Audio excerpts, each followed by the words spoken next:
Alright guys, ang project natin ngayon is a realism tattoo.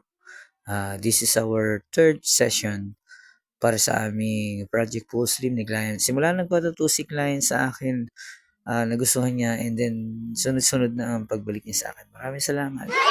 Ito yung next session namin, ito yung next project namin, isang billing sa isang movie. Kung natatandaan nyo, sa horror movie na Chucky, kilala nyo ba si Chucky? Ito yun. Siya yung bida sa Child's Play. Ito yung napili ni client. Si Child's Play nga pala, si Chucky, isa siyang doll.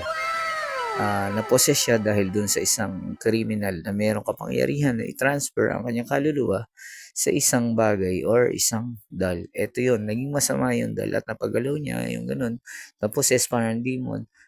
Nung una magandang klaseng doll siya. Magandang gabi, simula bayan. nung naposes yung doll, pumapatay na siya ng tao, ganun, hanggang sa ganyan na naging itsura na pag namatay, nabubuhay ulit, nagtatransfer ulit siya sa another doll na good boy doll.